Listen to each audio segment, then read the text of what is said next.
Pendant 57 jours, les 12 000 hommes de la garnison assiégée ont rendu coup pour coup à un ennemi dont la supériorité numérique était écrasante. 57 jours d'héroïsme surhumain et de souffrance. Aujourd'hui, Dien Bien Phu n'est plus qu'une terre brûlée, mais plus jamais le monde ne pourra oublier ce nom.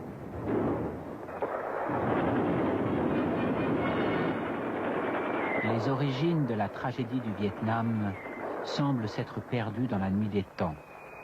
Et aujourd'hui, elles ne semblent pas achevées. Un homme, d'apparence modeste et retiré, menant une vie discrète, sans que ses voisins sachent très bien ce que fut son existence et qui sont ces gens d'importance qu'il rencontre parfois, possède toute cette mémoire de la nation très ancienne et très brillante à qui les temps modernes ont apporté tant de souffrances. Il y a une raison à cela. Il en fut l'empereur durant plusieurs décennies. Prince enfant cloîtré dans l'enceinte sacrée de ses palais, adolescent vivant sa jeunesse dans la France des années folles, monarque tentant de retrouver la souveraineté perdue de son pays, compagnon de route provisoire des communistes, négociant l'indépendance aux côtés d'Ho Chi Minh, chef de l'État que défendit des Lattres et qui mourut à Dien Bien Phu, légende pour la grande presse et partenaire exigeant et respecté pour ceux qui le connurent, exilé enfin, se réfugiant dans la méditation et le silence, Bao Dai, pour la première fois, sort de l'ombre et nous confie sa part de souvenirs et d'espérance. Ma première question, c'est, Sire, être empereur d'un âme, ce n'était pas comme être empereur ou roi ou monarque en Europe. La monarchie au Vietnam est différente. Oui, la monarchie asiatique, si vous voulez, qu'elle soit chinoise ou vietnamienne, est une monarchie tout à fait différente. C'est pas tout à fait la monarchie absolue, comme vous l'entendez, comme du temps du roi Soleil, par exemple. La monarchie chez nous, c'est une monarchie, je dirais, presque parlementaire, si vous voulez, car le corps mandarinal qui forme la cour est une espèce de parlement. Parce que lorsqu'il y a des grandes décisions à prendre, l'empereur sollicite toujours l'avis de tous les mandarins et avant de prendre lui-même une décision. Il y a même mieux que ça, qui n'existe nulle part ailleurs, il y a même un conseil de censure qui peut même censurer l'empereur dans ses faits et gestes. Alors j'ai dans votre livre de mémoire, qui est un livre tout à fait passionnant, que j'espère un jour voir réédité, dans votre livre de mémoire, vous dites le pouvoir de l'empereur s'arrête à la porte du village. Est-ce que vous pourriez nous expliquer? Oui, parce que nous avons suivi, si vous voulez, c'est Confucius qui nous a édité en quelque sorte la manière de vivre dans un État. Car chaque commune, chaque village forme une petite république. Et ils sont libres d'élire leurs notables, leurs conseillers, leurs maires. Et l'empereur n'est qu'un simple arbitre, un grand arbitre dans tout le pays. C'est pour ça qu'il y a le fameux dicton vietnamien qui dit que la loi du roi s'arrête aux portes du village. Alors cet enseignement de Confucius est très important dans toute la vie vietnamienne, à tel point que, d'une certaine manière, il constitue une sorte de constitution non écrite. Oui, Confucius a été pour nous le grand philosophe.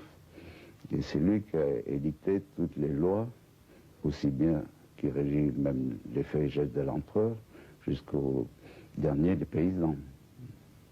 Il y a une mystique religieuse, d'une certaine manière aussi, dans la manière dont on perçoit la monarchie. Elle assure la pérennité des rites. C'est ça, oui.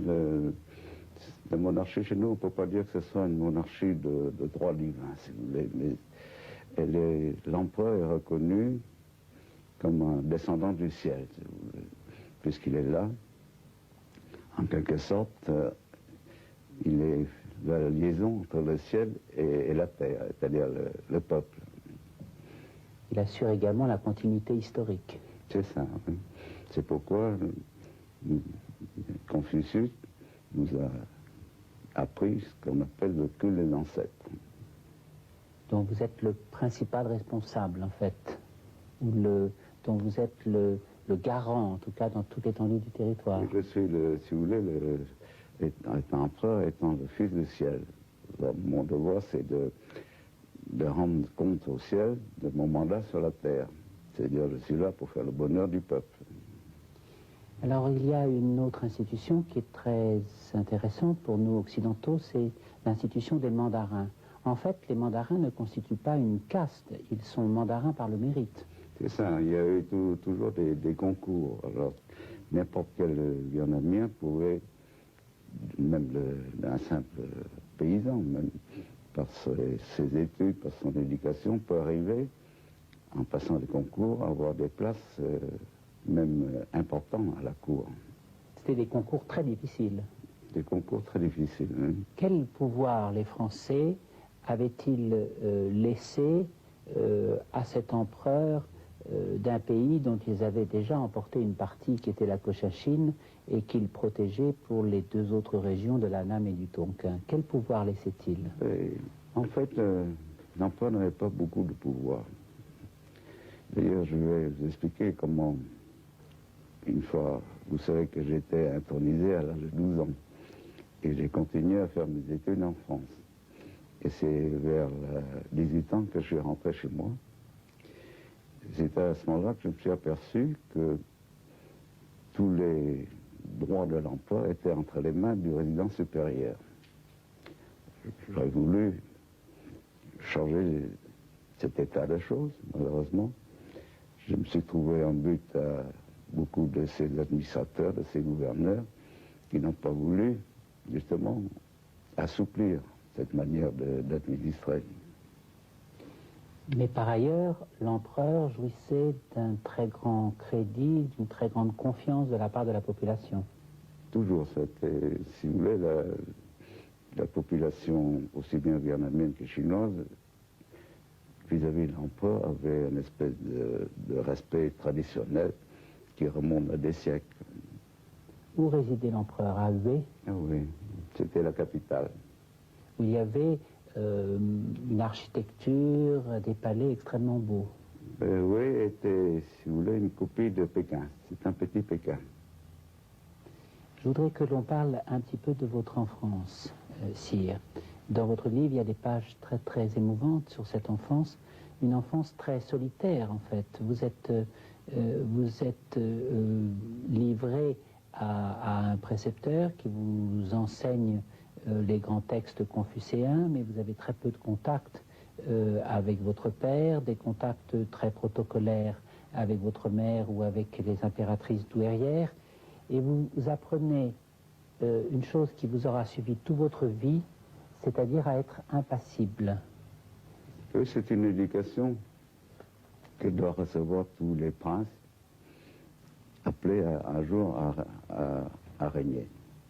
C'est une éducation assez sévère où on apprend aux jeunes princes de taire tous ses sentiments, de ne pas avoir de passion et d'être, comme vous dites, impassible.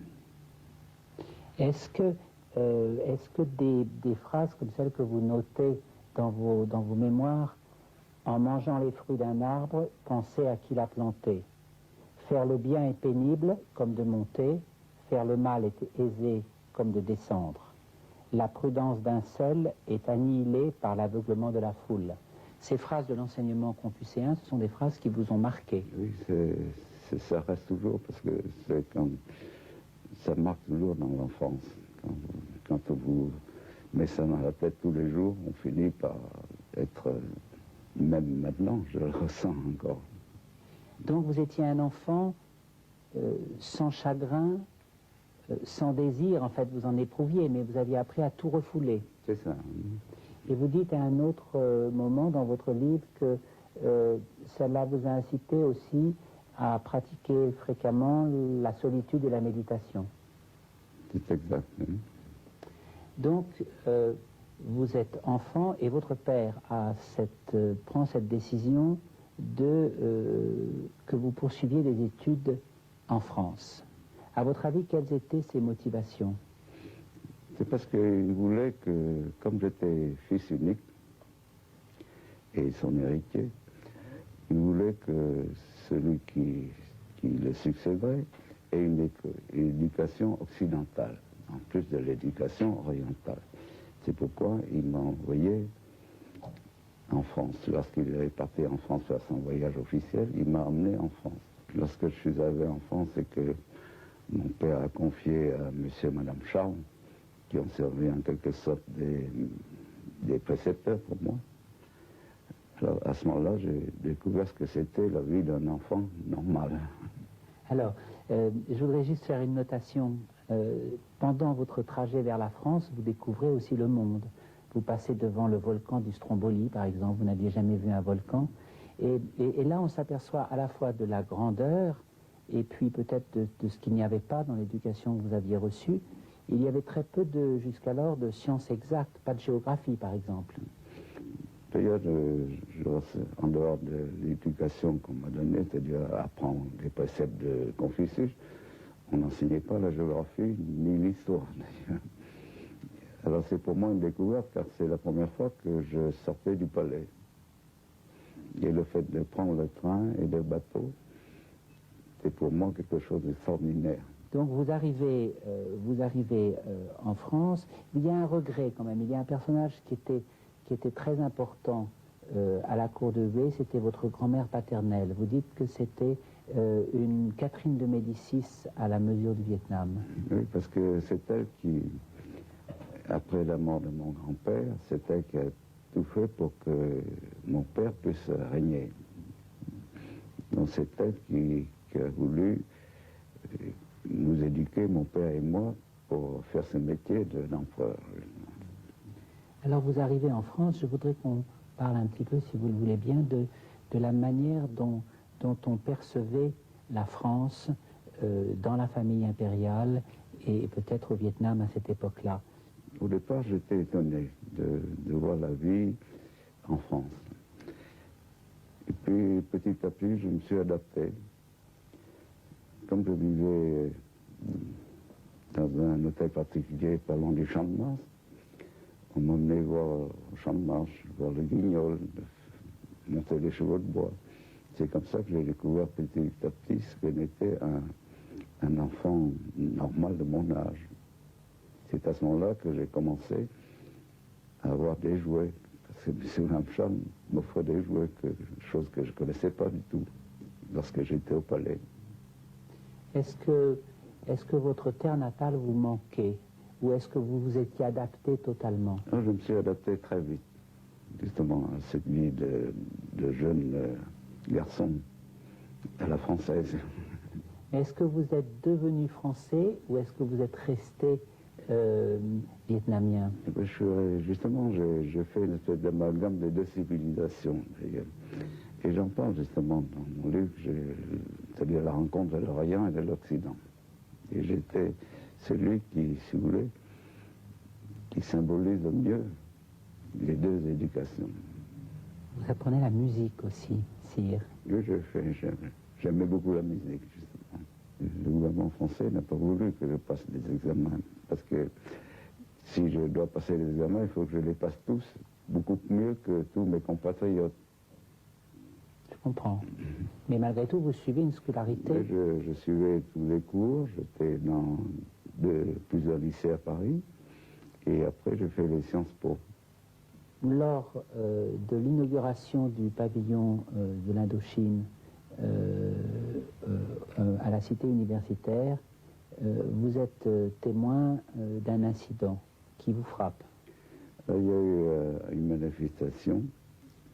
Sur le moment, je n'ai pas compris ce que c'était. C'est après que j'ai appris que c'était une espèce de petite révolte qui a eu lieu dans le nord du pays. Et il y a eu, à l'occasion de la révolte, une répression assez sévère. Ce jeune homme qui étudie, qui est très sérieux, qui voyage, J'essaie de l'imaginer. Est-ce que vous aviez des nouvelles fréquentes de votre pays? Oui, je vais régulièrement parce que j'avais auprès de moi un précepteur vietnamien qui continuait à m'enseigner tous les préceptes de Confucius pour que je ne perde pas la notion. Ça a continué. Ben oui. Durant vos années de séjour en France, votre père meurt. Vous retournez au Vietnam brièvement pour assumer la succession. Et ensuite, vous revenez terminer vos études en France. Puis vient le moment où vous allez véritablement monter sur le trône au Vietnam, en Annam, et donc vous y allez. Pourquoi est-ce qu'on disait Annam et pas Vietnam? Était-il interdit de dire Vietnam? Non, parce que c'est vrai que notre pays a changé plusieurs fois de nom, suivant les périodes occupées par les Chinois. Au début, ça s'appelait le Annam. Ce sont les Chinois qui ont donné ce nom-là. Et puis après, c'était le Nam Viet. Et c'est l'empereur Jialong, c'est mon ancêtre, qui a définitivement appelé le pays Vietnam. Alors ce sont les Français qui ont, en colonisant, coupé le pays en trois, avec le nord le Tonkin, le centre le Nam et le sud le Cochinchine. Mon père avait plus de pouvoir que j'en avais, puisque justement après la mort de mon père, pendant que j'étais en France, il y avait un conseiller de région. Et c'est à ce moment-là que l'administration française en a profité pour mettre la main sur toute l'administration du pays. Justement, c'est devenu plus un pays protégé, mais une administration directe. Vous avez le sentiment d'avoir un rôle diminué par rapport à ce que vous espériez. Est-ce que, quand vous rentrez, est-ce que vous aviez déjà un projet pour le Vietnam? Est-ce que vous aviez pensé à tout cela? Oui, j'avais pensé qu'il fallait renouveler les habitudes du pays, c'est-à-dire moderniser, faire quelques réformes. Malheureusement, je me suis buté contre l'administration française et je n'ai pas pu faire grand-chose. Quel sentiment vous inspiraient les administrateurs français, vos interlocuteurs français? Ils étaient tous cas de plus corrects vis-à-vis de moi. Avec certains, j'ai gardé de très bonnes relations. Mais ça n'empêche pas que la politique générale de la France n'a pas changé. Nous avons passé un moment difficile et on espérait tous un jour qu'une France, une nouvelle, nous libère un peu. Est-ce que la colonisation a plus détruit qu'apporté? Non, dans les pays du protectorat, c'est-à-dire je parle des Tonkin et l'Annam, la France n'a pas beaucoup bouleversé le système communal dont je vous ai parlé au début. C'est en Cochinchine qu'ils ont tout changé. Ils ont supprimé puisque c'est une colonie française, ça devait être vu comme, puisqu'elle est devenue même après un département français, ça devait être vu comme un département en France. C'est pour ça que lorsque les mouvements révolutionnaires sont arrivés, la Cochinchine était beaucoup plus touchée que le Tonkin et l'Annam, où il y avait une certaine liberté pour le peuple. Finalement, on retrouve ce penchant pour la méditation et la réflexion. Vous vous enfermez dans les bibliothèques impériales et vous lisez l'histoire de votre peuple. Justement, jusqu'à mon retour en 1932, je connaissais mieux l'histoire de France que l'histoire de mon pays. C'est pour ça que j'ai demandé au service des archives de me présenter toute l'histoire non seulement du pays, mais de toute la famille impériale. Et là, vous avez lu pendant des jours et des jours. Oui, je l'ai lu et j'ai médité pendant des mois et des années. Et vous en retirez la leçon que si vous voulez arriver à appliquer le patriotisme auquel vous songez, il va vous falloir durer. Oui, c'est ce que je me suis dit à moi-même, c'est que vis-à-vis de mon peuple, je n'ai pas le droit de disparaître, justement. Alors, il faut que je sois là le jour où il y a un changement quelconque, justement, pour que je puisse porter justement quelque chose à mon peuple. Et vous faites, très encadré par les autorités françaises, un voyage au Tonkin. Et là, ça vous laisse une impression mitigé. Oui, j'avais l'impression d'être un souverain étranger qui visite une terre étrangère, justement. Dans votre pays. Oui.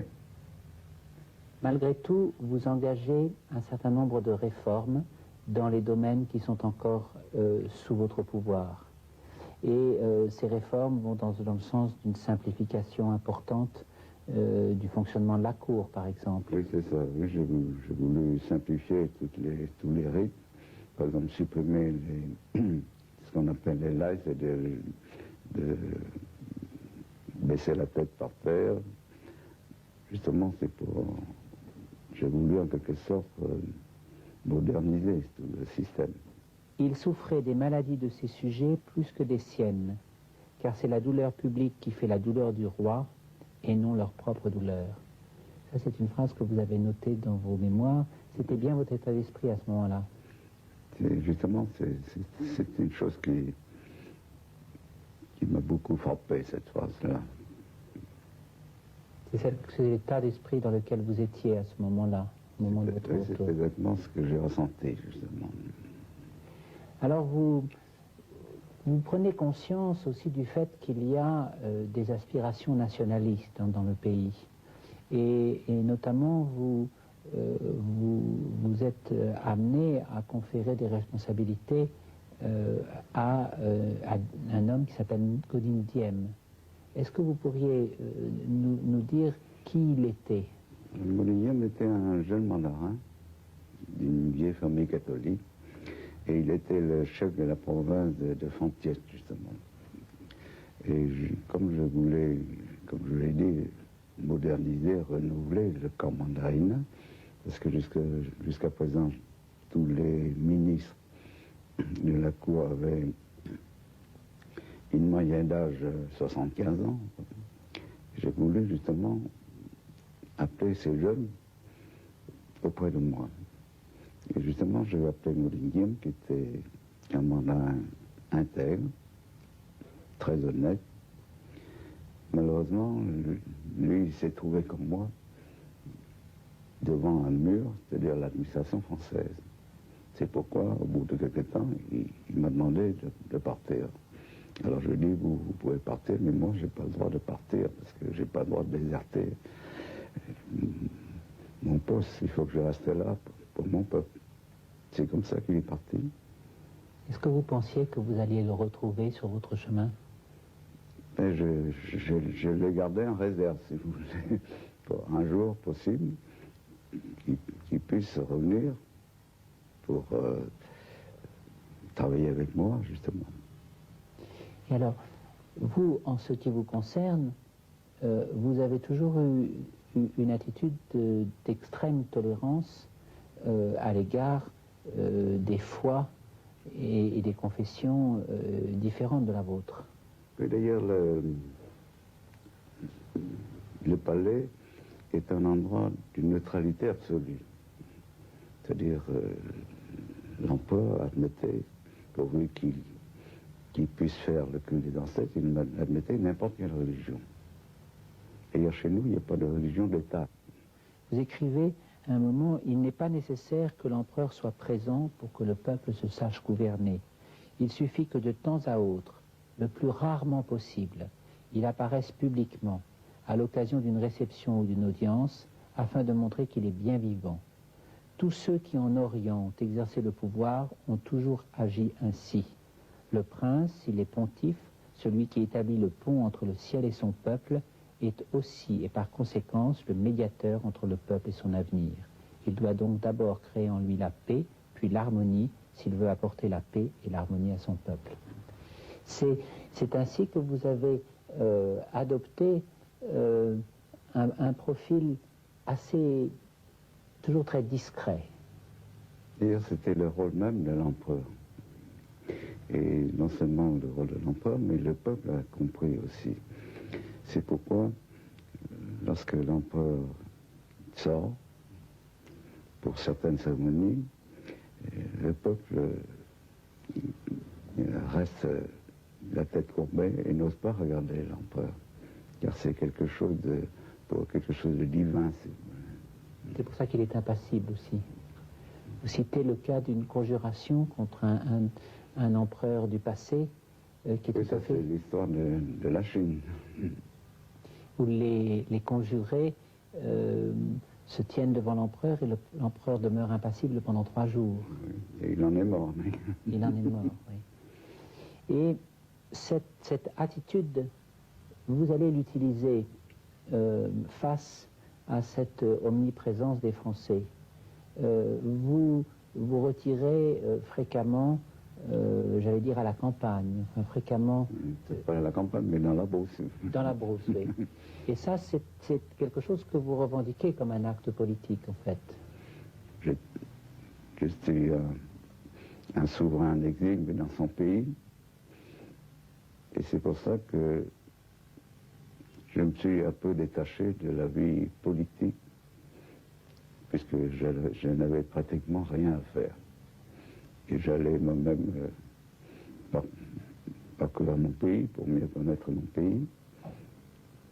J'allais dans la Beauce, j'allais dans la Jambe. En bref, je prenais le maquis à ma manière. Vous vivez très près de la nature. Il y a notamment une page très belle sur les éléphants. Les éléphants ont votre amitié. Oui. Non seulement les éléphants, j'aimais les éléphants, mais nous devons beaucoup aux éléphants. Car si l'empereur Violent a pu faire l'unité du pays, c'est grâce aux éléphants. Car à cette époque-là, les éléphants, c'était les chars d'assaut. D'ailleurs, rappelez-vous l'histoire d'Alexandre le Grand. Quand il est tombé sur les éléphants de Darius, il a failli perdre la guerre. Oui. Vous étiez donc très souvent dans cette situation presque d'exil intérieur. Le pays était très calme. Est-ce que vous pensiez que ça durerait toujours, ou est-ce que vous attendiez votre heure? Mais j'attendais mon heure, justement. J'avais le pressentiment que quelque chose arriverait. Toujours ce principe, il faut durer. C'est ça. Quelle relation aviez-vous avec les autres États de la dite Indochine, c'est-à-dire le Cambodge ou le Laos? J'avais pas beaucoup de relations. La seule fois que j'ai rencontré le roi du Cambodge, c'était lorsque le roi Sihanouk est monté sur le trône. Il est venu me faire une visite, ça devait être en 1942, et il m'a invité à aller à la fête des eaux au Phnom Penh. C'est comme ça que j'ai eu les premiers contacts avec le Cambodge. Avec le Laos, nous avions très peu de contacts d'ailleurs. Parce que, si vous voulez, ça faisait 3 pays tout à fait différents, qui étaient des pays protégés également. Et il n'y avait aucune raison pour que j'aie des contacts avec. Et s'il y avait des contacts, c'est à travers la France que nous prenions ça pour ça. Les Français étaient partout. Hein. Est-ce que les Français vous surveillaient? Qu'entendez-vous pour surveiller? Vous espionnez? Non. Non, j'avais rien à cacher. Est-ce qu'ils avaient tendance à vous inciter à vous éloigner encore plus? Non, pas du tout. Et les relations étaient toujours assez courtoises? Toujours très correctes et très courtoises. Alors vous continuez malgré tout à faire sans cesse des gestes symboliques qui montrent bien votre attachement à la modernité et votre désir de marquer votre personnalité. Et l'un de ces gestes les plus frappants, c'est votre mariage. Vous faites un mariage d'inclination, ce qui n'était pas l'habitude, et vous épousez une jeune femme d'origine catholique. C'est ça, oui. Est-ce que... Justement, là aussi, j'ai modernisé la vie du palais. J'ai supprimé le harem. J'ai voulu avoir une seule épouse qui puisse être auprès de moi pour recevoir comme un souverain moderne. Et j'ai épousé une catholique du Sud. Et justement, puisque nous parlions du culte des ancêtres, lorsque j'ai épousé une catholique, j'ai voulu que mes enfants, si un jour choisissent la religion catholique, puissent honorer les ancêtres. Je vous interromps là encore une seconde, sire. Ça me frappe. Vous dites, mes enfants, s'ils choisissent la religion catholique. Vous n'aviez pas l'intention de peser sur leur choix? Aucun. Justement, je n'avais aucune raison de peser sur leur choix. Pourvu qu'ils continuent à honorer les ancêtres, comme le prédisait Confucius. C'est pour ça que j'ai fait une lettre au pape, à l'époque c'était Pie XI, pour lui demander de vouloir bien accepter le culte des ancêtres dans la chrétienté. Si vous voulez, c'est le premier pas que j'ai fait. Et après, Pie XI a admis le culte des ancêtres.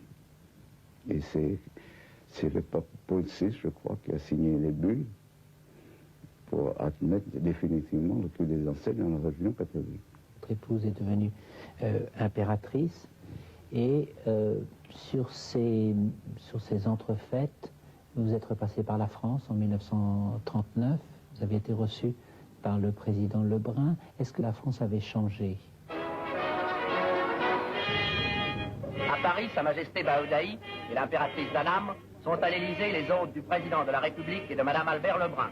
Après le déjeuner offert en l'honneur des souverains et auquel assistaient plusieurs membres du gouvernement français, les invités visitent les jardins de la résidence présidentielle.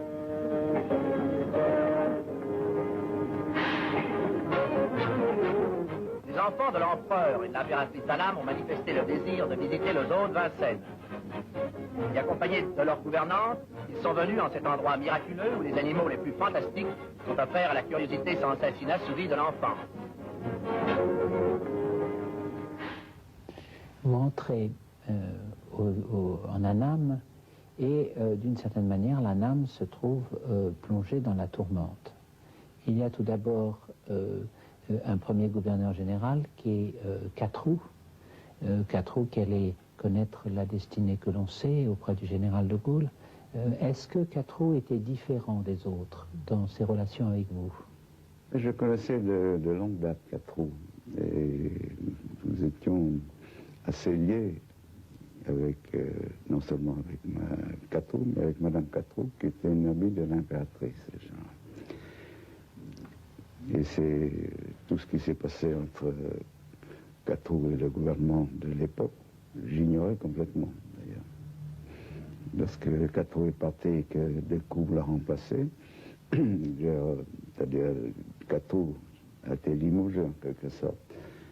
N'empêche que j'ai toujours reçu Catroux comme le représentant de la France, parce que tout ce qui passait entre eux ne me regardait pas. C'est ça, alors ça c'est un point qui est très important, c'est que vous mettiez votre point d'honneur à ne pas intervenir dans les affaires françaises. Et je tenais à ignorer tout ce qui se passe dans les affaires françaises. Je reconnaissais qu'un représentant de la France était le gouverneur général. C'était aussi une manière d'affirmer votre souveraineté, d'une certaine manière. En n'étant pas concerné par la France, c'était une manière de leur dire que vous étiez autonome. Oui, j'espère qu'ils ont compris mon sens. Catroux s'en va avec la France libre, et l'Annam, l'Indochine, se trouve sous juridiction de Vichy. C'est-à-dire, c'est l'amiral Decoux qui l'a remplacé. Et l'amiral Decoux était émané de Vichy. Et lorsque la France a connu les grands malheurs de l'occupation, nous, Vietnamiens, nous avons participé au malheur des Français. Lorsque Catroux demandait le secours national, tous les Vietnamiens se sont prêtés à aider. Et nous l'aurons fait dans l'espoir que Decoux, justement, et le gouvernement français de l'époque, fassent un geste vis-à-vis de nous. Il y avait une amitié franco-vietnamienne. Il y avait une certaine entente, si vous voulez, entre Français et nous étions assez proches de caractère, justement. Il y a des caractéristiques communes. Oui. Pendant ce temps, dans le pays, il y a quand même deux forces qui semblent agir. Tout d'abord, l'amiral de Koo et Vichy avaient été obligés d'accorder certains arrangements aux Japonais. Comment se manifestaient ces arrangements auprès des Japonais? D'ailleurs, ces arrangements, beaucoup de personnes ont oublié les accords qui ont été signés entre Darlan et l'ambassadeur qui représentait le Mikado, c'était Kato, justement. Et ces accords Darlan-Kato, c'était pour mettre à l'armée japonaise de traverser l'Indochine et en contrepartie, le Japon maintenait la souveraineté française en Indochine. Oui, car les Japonais étaient en guerre avec Chiang Kai-shek, avec la Chine. Avec tout le monde, oui. Avec tout le monde, oui. Et ils avaient donc besoin de l'Indochine pour se déplacer. C'était pour traverser, pour aller en Thaïlande, en Birmanie, en Indonésie. Mais ils respectaient la souveraineté française. Oui, ils avaient, même le Mikado aurait donné sa parole à Pétain de respecter la souveraineté française. Jusqu'en 1945.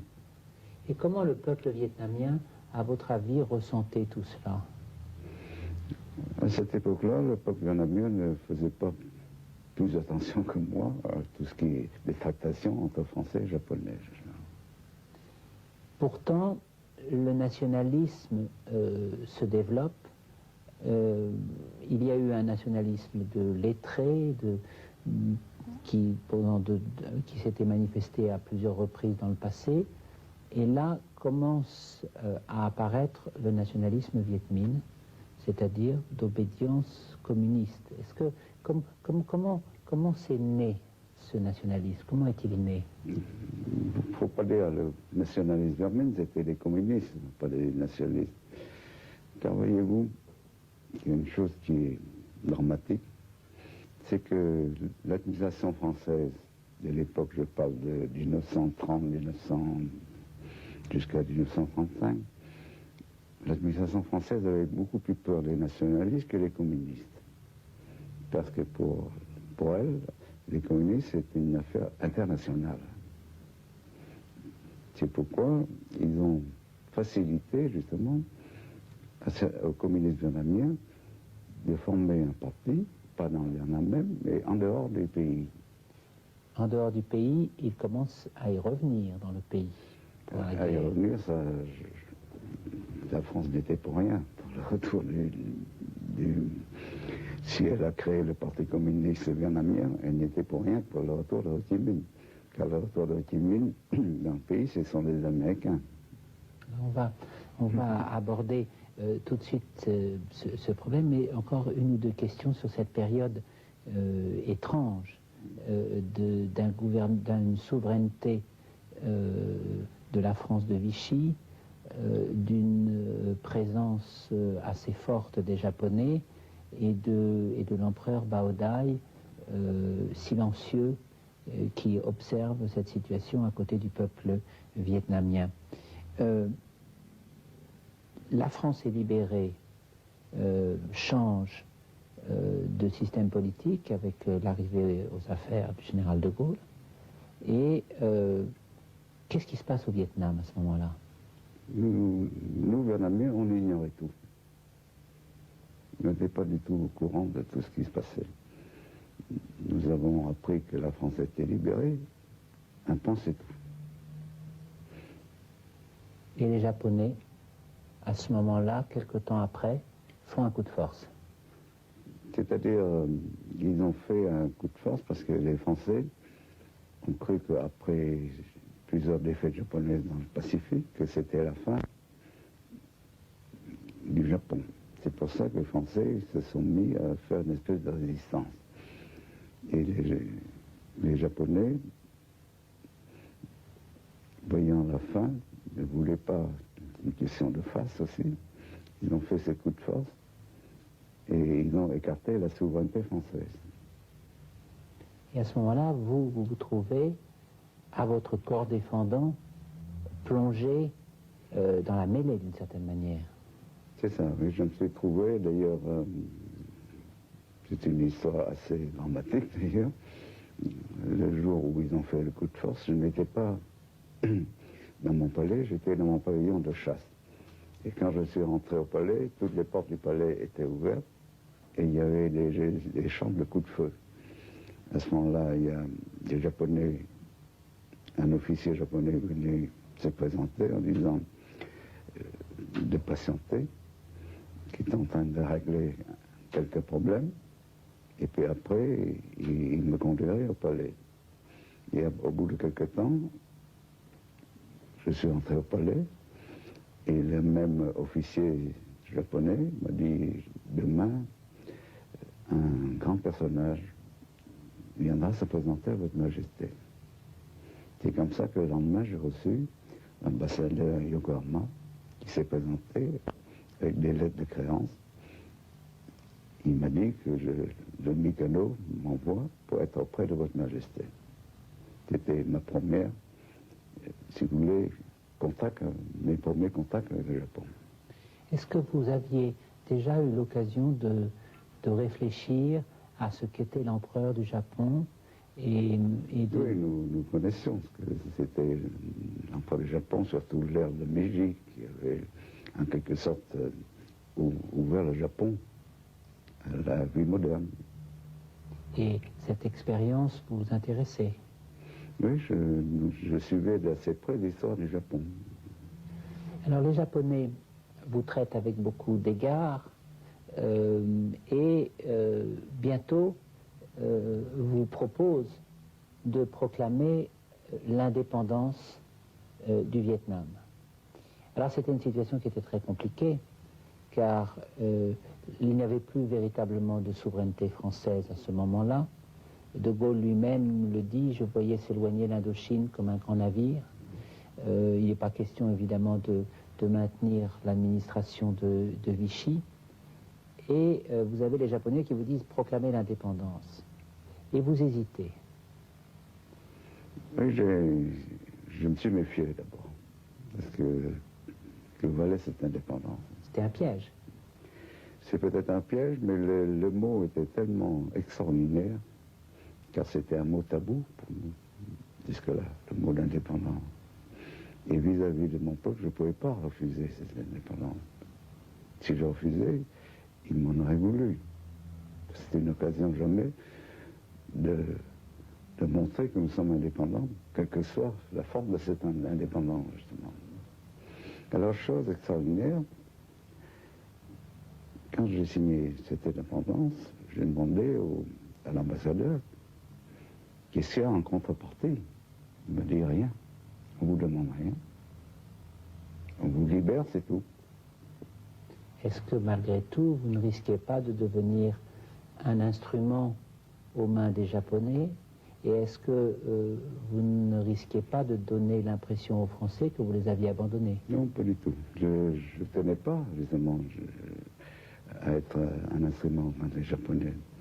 Je sais bien qu'un jour, le général qui commandait des corps expéditionnaires en Indochine m'a demandé de faire un effort de guerre pour aider le Japon. Parce que le Japon se trouvait dans une mauvaise passe à cette époque-là. Je lui dis, mais nous sommes indépendants. On ne vous a rien réclamé, c'est vous qui nous avez donné l'indépendance. Donc nous sommes libres de faire ce que nous voulons. Il n'y a aucun droit sur nous de vous immiscer dans nos affaires internes. Ils ont très bien compris. Et alors l'autre risque qui était d'être considéré par les Français comme quelqu'un qui les a abandonnés, vous avez dû y penser quand même. Eh bien, non seulement j'y pensais, mais beaucoup de Français ont dit que j'avais trahi, si vous voulez. Car quand c'est pour vous rappeler une affaire, quand je suis revenu en France en 1948, il y avait une campagne de presse contre moi, en disant c'est un filon, il nous a abandonnés, il a marché avec les Japonais. Il a fallu que je sorte le traité de protectorat. Il est là. Il n'y a qu'à lire l'article 11 ou 13 qui dit que la France se charge de maintenir la sécurité de l'empereur, aussi bien à l'intérieur qu'à l'extérieur. Qui a rompu le contrat? C'est pas moi. Puisque le 9 mars 1945, il n'y avait plus de souveraineté française. Est-ce que les Japonais exerçaient des sévices sur les Français? Ils ont été... C'était pas... On ne peut pas dire que ce soit l'armée du Mikado qui a commis des atrocités. C'était plutôt la Kampetai, qui était une espèce de légion étrangère chez eux. C'est eux qui ont commis des atrocités sur les Français. Comment est-ce que vous, tout d'un coup, vous retrouvant dans cette situation de premier plan, comment est-ce que vous l'avez vécu? Est-ce que ça devait être compliqué à vivre? Vous aviez beaucoup d'attachement pour les Français, vous aviez beaucoup de... on ne peut pas rester toujours impassible. Ça, c'est tout à fait... C'est un sentiment personnel, si vous voulez, mais je pensais surtout à mon pays, à mon peuple. Puisque les Japonais nous donnent l'indépendance, il faut que je concrétise cette indépendance. C'est pourquoi j'ai formé un autre gouvernement et tous les mandarins de l'époque se sont retirés pour que nous ayons un gouvernement moderne. C'est ça. Donc vous faites votre premier acte véritable de souverain constitutionnel, on pourrait dire, enfin de souverain moderne. Qui avait-il dans ce gouvernement? C'était des jeunes intellectuels. Il y avait beaucoup qui ont été en France. Il y a des anciens polytechniques, des docteurs en droit, des docteurs en médecine. Et comme président du conseil, j'avais choisi un lettré qui connaissait aussi bien l'Occident que l'Orient, justement. Quel était l'état de la population face à cette situation nouvelle? La population était en quelque sorte une espèce de soulagement, si vous voulez. Le Japon s'effondre. Bombe atomique, fin de l'impérialisme japonais.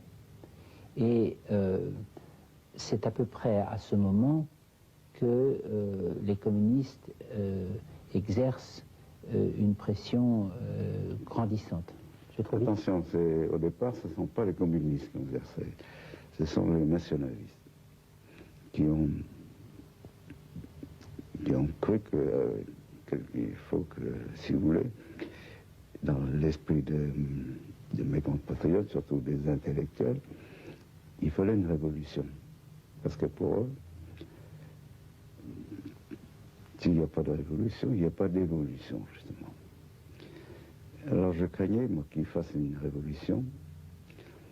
Et si vous rappelez les accords de Yalta et Potsdam, qui disait que malgré la défaite japonaise, le Japon est tenu de rester pour maintenir l'ordre.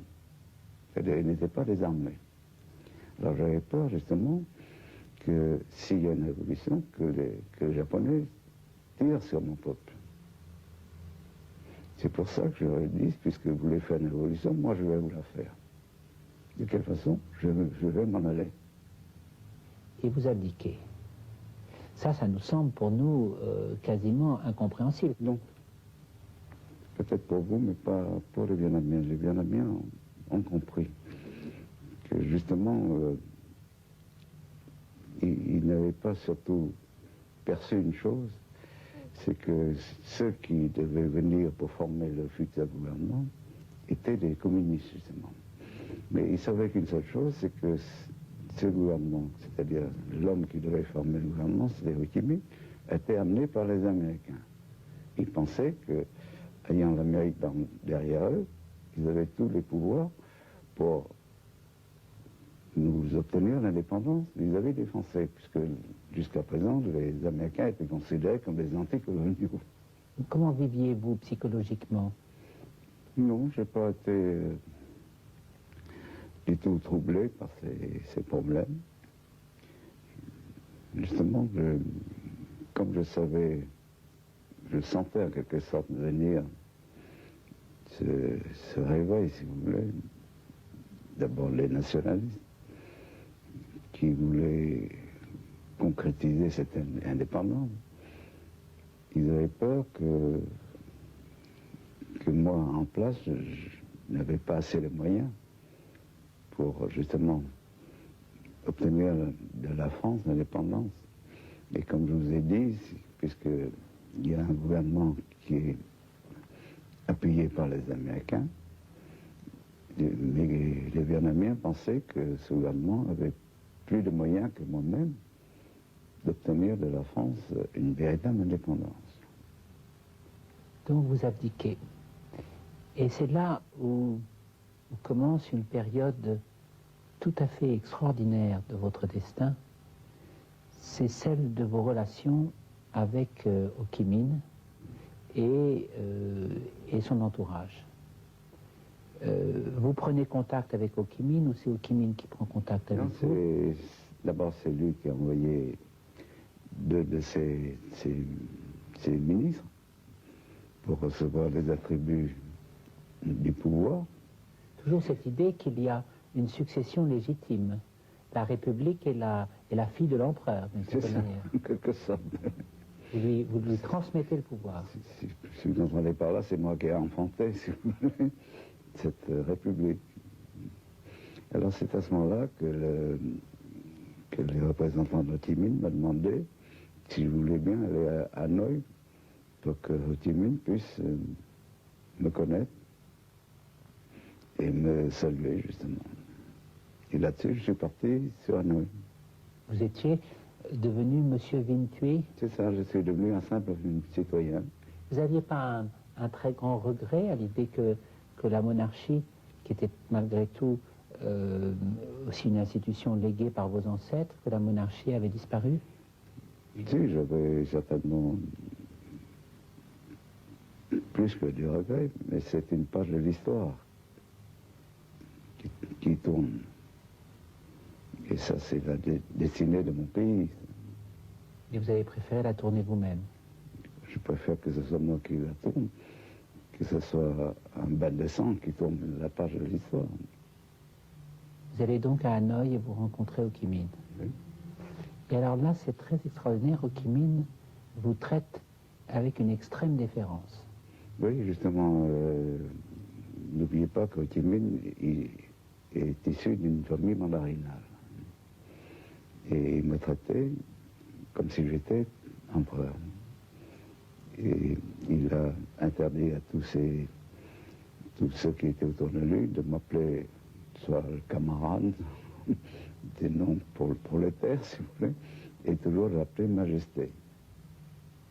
Et il vous demande de devenir conseiller suprême du gouvernement.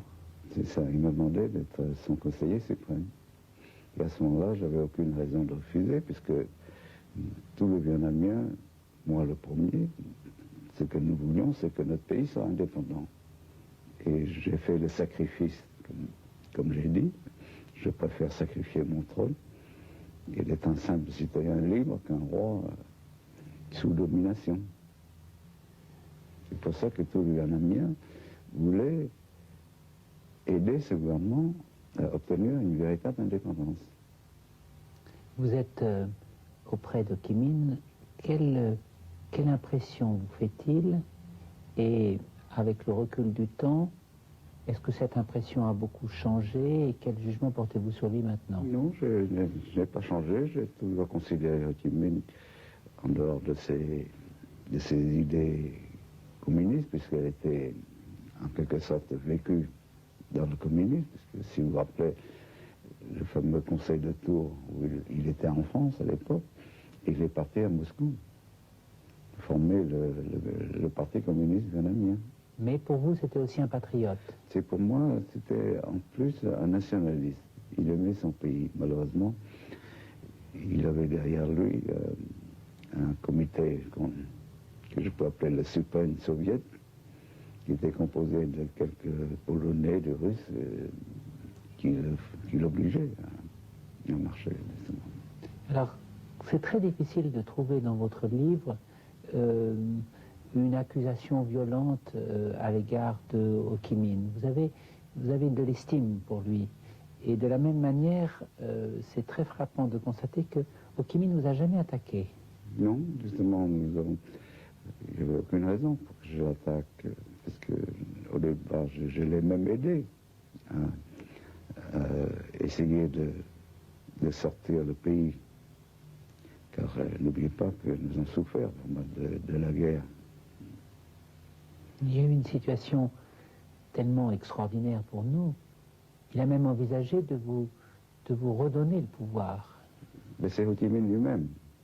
Un jour, je me rappelle, c'était au mois de février, il est venu me trouver, il m'a appelé d'abord, et il m'a dit, venez me voir, et je pensais qu'il était malade. Il m'a dit, pas du tout, je voudrais que vous repreniez le pouvoir. Je lui ai dit, pourquoi? Il m'a dit, moi je suis trop marqué, trop rouge, comme il m'a dit, et je sens que je n'ai pas la confiance des Alliés. Donc je pensais qu'il plaisantait. Il m'a dit, pas du tout. Préparez-vous, et à la fin de la journée, il faut que vous présentiez un gouvernement. Et dans la journée, j'ai pris des contacts, jusqu'au soir où il m'a appelé en disant, réflexion faite, voulez-vous me pardonner pour cette démarche, parce que devant les difficultés, j'ai pas le droit de déserter. Je dis, continuez. Donc c'était très étonnant tout de même, et c'est très émouvant même de voir qu'il y avait comme ça une cohésion très très forte. Pourquoi est-ce que les négociations avec la France n'ont pas marché? Est-ce que c'est toute la faute des Français? Comment est-ce qu'on pourrait... Ok, si vous parlez des négociations, il faut commencer par parler des accords du 6 mars que Saint-Denis a signé avec Ho Chi Minh. D'ailleurs, je connaissais très bien ces accords parce que je les ai faits avec lui.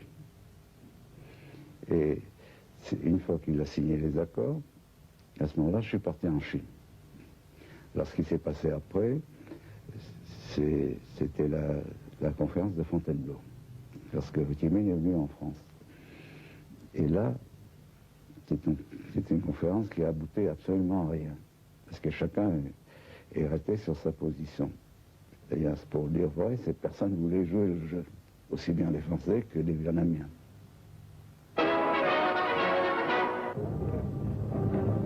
Au Bourget, une délégation de jeunes Indochinoises auxquelles s'étaient jointes de nombreuses personnalités, dont M. Marius Moutet, ministre de la France d'Outre-mer, a salué l'arrivée de M. Ho Chi Minh, président de la République du Vietnam.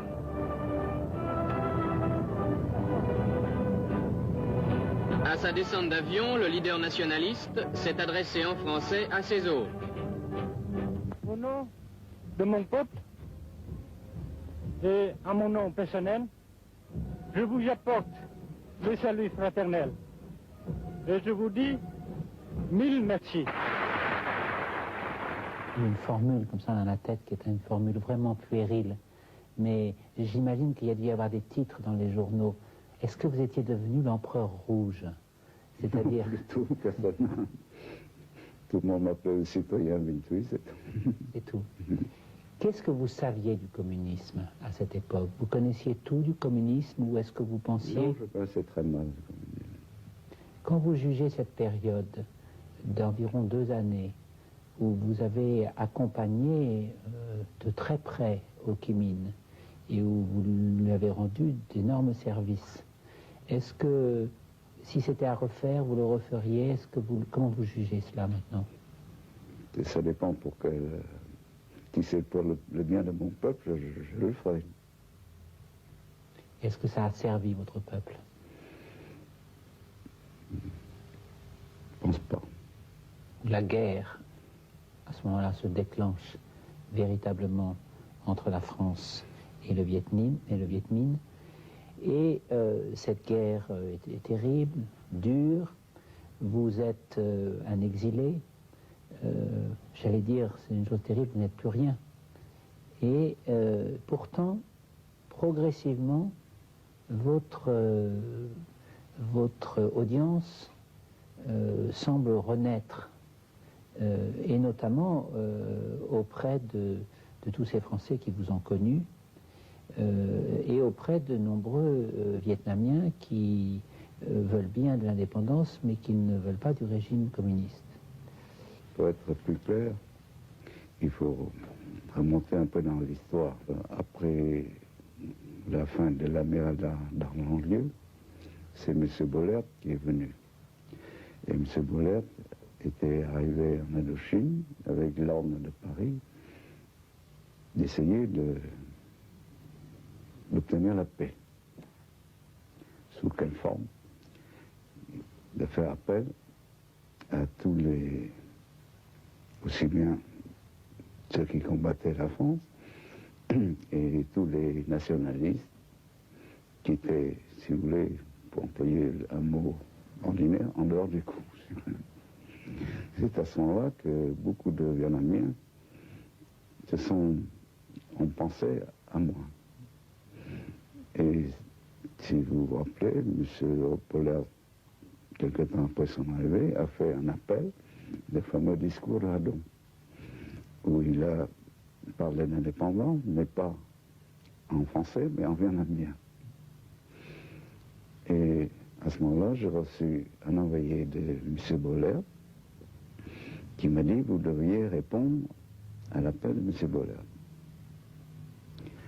Il m'a dit, si vous ne répondez pas, M. Ho Chi Minh va répondre et va vous coiffer au poteau. Bon, je dis, moi je veux bien répondre, mais j'attends que Ho Chi Minh réponde d'abord. Puisque c'est à lui que vous avez fait appel. Et au bout de quelque temps, comme personne ne répondait à l'appel de Bollert, et que déjà beaucoup de nationalistes s'étaient groupés et m'ont supplié, justement, de prendre contact avec le représentant de la France.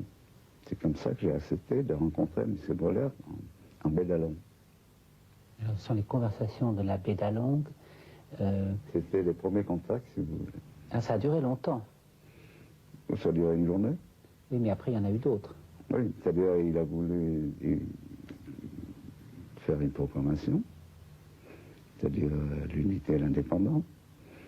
Mais en revanche, il m'a donné des amendements Un post-scriptum.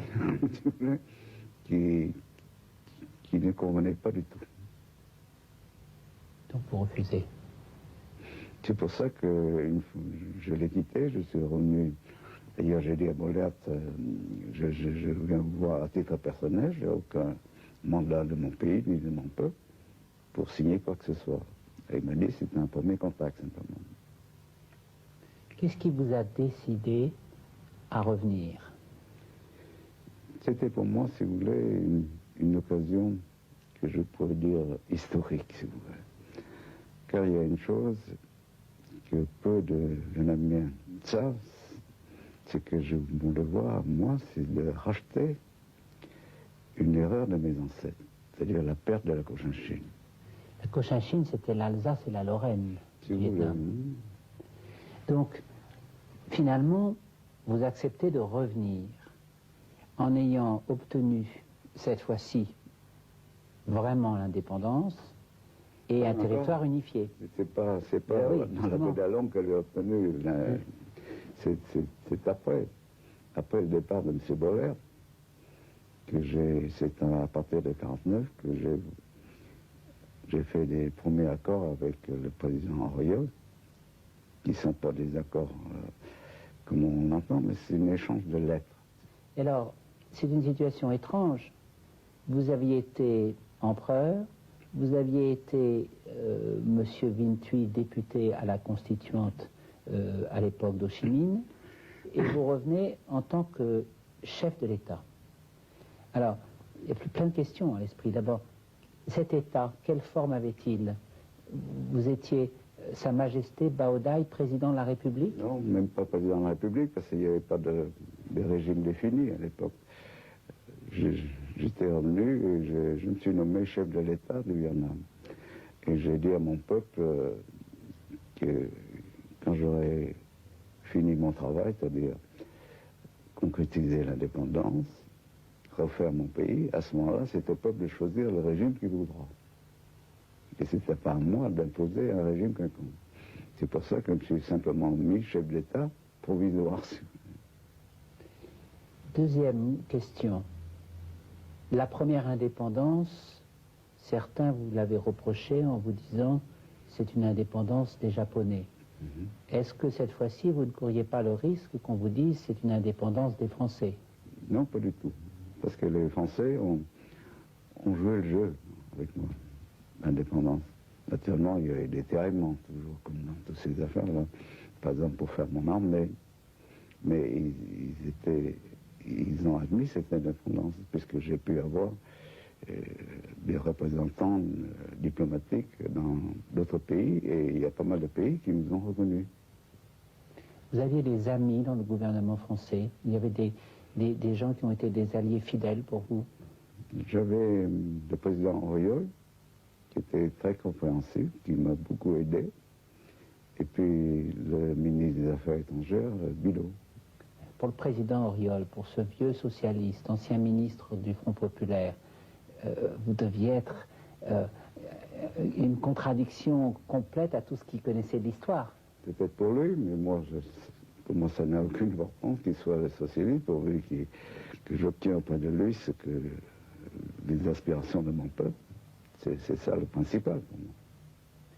Vous revenez au Vietnam, et là, vous êtes très bien accueilli, en fait, par la population vietnamienne dans ce nouveau rôle. Vous avez été très populaire à cette époque. Comment est-ce que vous pouvez nous expliquer comment ça se passait?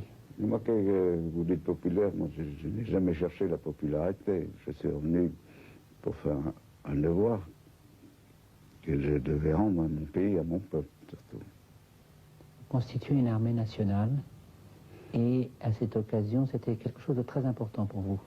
Le malheur, c'est qu'il y avait du retard.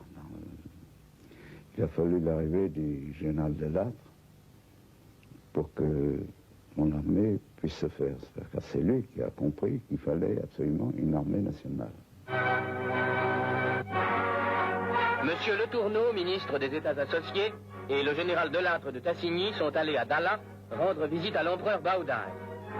La France a fait à la cause de l'unité vietnamienne le sacrifice de ses droits. La lutte pour l'indépendance du Vietnam n'a donc plus sa raison d'être, et le président Auriol suggérait récemment à l'empereur Bao Dai de lancer un appel à la paix à ceux qui ne peuvent plus être considérés que comme des rebelles. Et là s'installe entre Delattre et vous une relation privilégiée. Oui, il manquait au début, il y a eu un peu de froissement entre Delattre et moi-même, mais au bout de quelques temps, quand j'ai fait comprendre à Delattre que dans ce pays-ci, en dehors du corps expéditionnaire français, il faudrait un appui, c'est-à-dire l'armée nationale. Et il a tout de suite compris, et c'est comme ça qu'il a fabriqué les premiers éléments de mon armée. Il a fait même mieux, il a même donné son fils pour servir dans un armée de bataillon, et où il a trouvé malheureusement la mort. Alors, les Français, corps expéditionnaire, mais les Français, j'allais dire, ils ne se battaient pas pour vos beaux yeux quand même, pour utiliser une expression populaire. Au départ, les premiers qui sont arrivés, du temps de Leclerc, ceux-là pensaient combattre pour la France. Et petit à petit, la mentalité des Français qui ont combattu là-bas a changé. Ils ont compris que c'est pas pour la France qu'ils combattaient. Ils combattaient pour un peuple, c'est-à-dire le peuple vietnamien, pour que ce pauvre peuple ne tombe pas dans le communisme, justement. Car ils combattaient pour une humanité, si vous voulez. En même temps, ça devait vous déchirer, l'idée de cette guerre, car les communistes vietnamiens en face, c'était aussi vos frères. Bien sûr, c'est une guerre, comme toutes les guerres civiles, c'est une guerre atroce. À la même époque, est-ce qu'il n'y avait pas perdu une autre sorte de bataille? Est-ce que les médias ont bien compris ce que vous vouliez faire? Est-ce que les journaux ont bien compris ce que vous vouliez faire? Est-ce que c'était pas le temps où on racontait de toutes sortes de légendes sur l'empereur Bao Dai? Est-ce que tout ça, ça vous a pas fait du mal? C'était pas grave. Ce qui était grave, à mon avis, c'est les médias critiquaient justement l'armée française qui combattait là-bas. Et n'a pas compris pourquoi les jeunes combattaient. ce que je venais vous expliquer en disant que c'est pour nous qu'ils combattaient,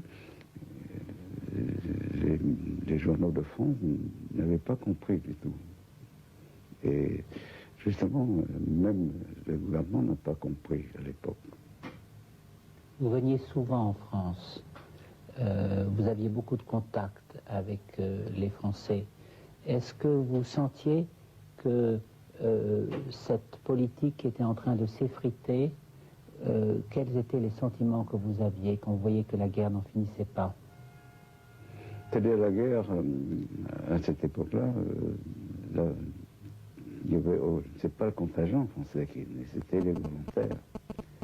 Et cette guerre a été très mal comprise par l'opinion française, justement. Alors c'est toujours la question qu'on pose. Est-ce qu'elle aurait pu être gagnée? La condition d'y mettre tous les moyens, justement. Ça a marché jusqu'au jour où la France était obligée de demander la paix. D'où l'affaire de Dien Bien Phu, justement. Car à ce moment-là, les alliés de la France voulaient arrêter cette guerre. Car si vous vous rappelez, il y avait la guerre de Corée. Il fallait arrêter les deux guerres. De quelle façon? Il fallait une conférence au sommet. Nous, la conférence de Genève. Vous dites dans votre livre, vous avez une formule formidable que je ne sais pas si je vais la retrouver exactement. Vous dites qu'il y avait une impression de vide, tout d'un coup. C'était à ce moment-là, mon armée n'était pas encore tout à fait opérationnelle. Donc, il fallait attendre quelques années pour arriver à ce que mon armée puisse remplacer l'armée française. C'est pour ça que j'avais dit à l'époque, quand Salan commandait, de ne pas faire de grandes opérations, de ne pas sacrifier des hommes et de faire une espèce de paravent pour que je puisse, moi, fortifier mon armée et la rendre opérationnelle. Malheureusement, la France voulait arrêter cette guerre. Après la conférence de Berlin est arrivée la conférence de Genève. On voulait, si vous voulez, étendre toutes les opérations, contrairement à ce que j'avais demandé à Salan. D'où on a fait Dien Bien Phu, on a fait d'autres opérations à Atlan, qui finalement a fini dans le désastre. Finalement, la décision avait déjà été prise. Dien Bien Phu n'a fait que l'accélérer. Dien Bien Phu était une bataille perdue, terrible, mais qui aurait pu être surmontée. En fait, la décision avait été prise d'abandonner le Vietnam au communisme. C'est-à-dire pas tout à fait tout le Vietnam, mais c'est à Genève qu'on a coupé le pays en deux. Donc on a partagé le pays entre les communistes et les nationalistes. D'ailleurs, les communistes ont obtenu beaucoup plus qu'ils demandaient, d'ailleurs. C'est-à-dire un catholique qui pouvait contrecarrer l'idéologie communiste. Diem devient Premier ministre ou président du Conseil, et il avait toujours été protesté de son loyalisme à votre égard. Et là, semble-t-il, il change. Qu'est-ce qui s'est passé? Mais il était influencé par toute sa famille.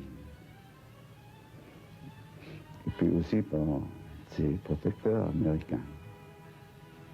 Car chose curieuse, lorsque j'ai demandé à Diem de prendre le pouvoir, j'en ai parlé au secrétaire d'État américain, Foster Dulles. Il ne voulait pas de Diem à l'époque. Et c'est longtemps après que j'ai compris pourquoi il ne voulait pas de Diem, parce que Diem, c'était parce que les Américains n'étaient pas prêts encore à prendre tout le Vietnam. Et ils voulaient garder en réserve leur homme qui était Ngo Dinh Diem. Quel était son but? Il avait envie d'un gouvernement familial, non? Il n'avait pas de but exact, si vous voulez. Il voulait pas créer quand même une dynastie. Mais il voulait gouverner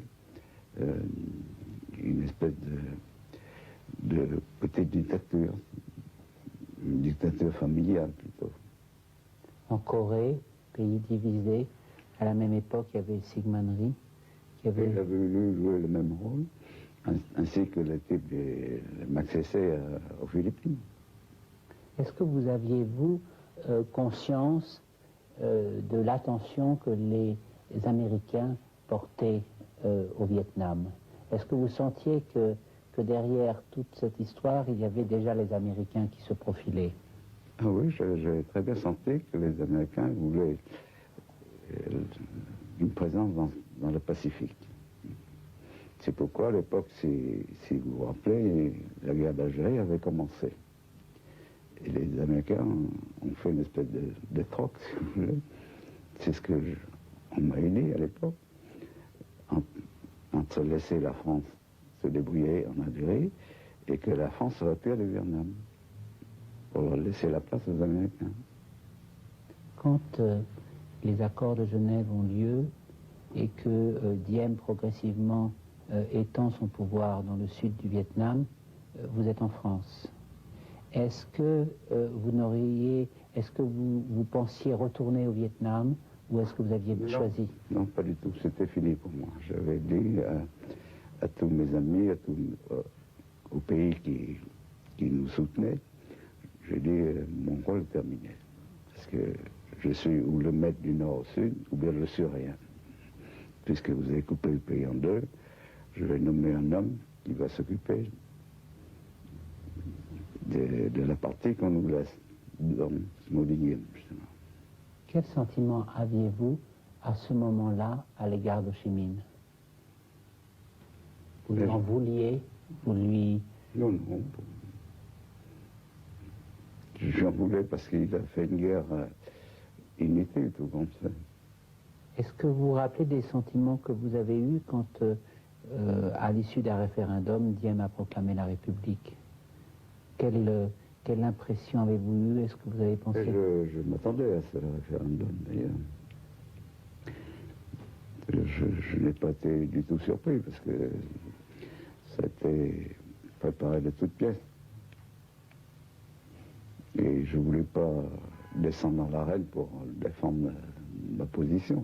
Est-ce que vous pensiez, à ce moment-là, nous sommes en 1955, est-ce que vous pensiez que forcément la guerre reprendrait, ou est-ce que vous pensiez qu'il pouvait y avoir un statu quo pour de longues années? J'espérais qu'il y aurait peut-être un statu quo, c'est-à-dire comme un peu comme, si vous voulez, comme l'Allemagne de l'Est et l'Allemagne de l'Ouest. Je pensais que la partie du Sud, qui était beaucoup plus riche que la partie du Nord, serait un pôle d'attraction pour les gens du Nord. Malheureusement, c'est pas comme ça que ça s'est passé. Et je savais aussi que les Américains s'étaient engagés et qu'ils iraient même très loin dans cette affaire. Est-ce que l'enfant impassible des palais de Hue était prêt à supporter les jugements négatifs ou le silence, ou est-ce que vous en avez souffert? Non, pas du tout. Justement, vous avez bien fait de revenir sur mon enfance. C'est cette éducation qui m'a permis de garder toute la sérénité. Maintenant, vous vivez en France depuis plus de 35 ans, d'une manière, j'allais dire, modeste, c'est-à-dire extrêmement digne, mais sans grands moyens. Beaucoup de gens vous connaissent malgré tout et apprécient manifestement beaucoup la relation avec vous. Comment vous êtes-vous adapté? Je me suis adapté très bien à la vie française. Comme j'étais venu tout jeune, j'aurais pu aller dans un autre pays. Et j'ai préféré rester en France parce que je connaissais bien la mentalité française. Et je me sens complètement chez moi, ici en France. En même temps, le Vietnam est toujours omniprésent dans votre vie. Mais je pense toujours, surtout à mon pauvre peuple. Voilà 25 ans que j'ai quitté la terre de mes ancêtres. Vous écriviez ça il y a 10 ans. Voilà 25 ans que j'ai quitté la terre de mes ancêtres. 25 années en France, sur cette terre d'accueil, à laquelle me rattachent tant de souvenirs de jeunesse. Depuis la disparition de l'impératrice Nam Phuong, ravie trop tôt à notre affection, et l'envol de mes enfants, j'ai souvent été un homme seul. J'ai connu et vécu ce que tant d'hommes et de femmes de mon peuple connaissent et vivent en ce moment même. La générosité et l'amitié des uns, l'incompréhension et la méchanceté des autres, la chaleur de quelques retrouvailles et le froid de la solitude. Pendant tout ce temps, je n'ai cessé de vivre au rythme du même battement de cœur que tous ceux qui sont dans l'angoisse ou le désarroi. Épousant la condition de tant d'entre eux, toute ma pensée est tendue vers eux, obsédée de la même espérance. Est-ce que, un jour, quand l'empereur Bao Dai ne sera plus là, quand M. Vinh Thuy ne sera plus là, est-ce que au Vietnam, il y aura des gens pour honorer votre mémoire comme il se doit? Est-ce que vous l'espérez? C'est pas à moi de le dire. C'est à mon peuple de le juger. C'est à l'histoire de me juger. Le décor est un petit peu grand. Attention, c'est pas grave. Véronique Sanson. J'avais pas mes lunettes. Véronique Sanson, Fanny Ardant, Michel Larocque, vous connaissez certainement. Est-ce que vous avez vu le film Pédale douce? Oui. Alors? Oh bah écoutez, moi je trouve ça formidable, je trouve ça génial, je trouve c'est... De leur devoir. Grâce à eux, le drapeau tricolore sera respecté. Le goût de l'aventure prédominait quand même, parce qu'au bataillon, il faut reconnaître, on n'avait que des volontaires et généralement on aimait bien les coups, on aimait bien l'action. Nous avions donc entendu toujours Indochine française. Nous allions donc dans un territoire français pour y faire régner l'ordre et la paix.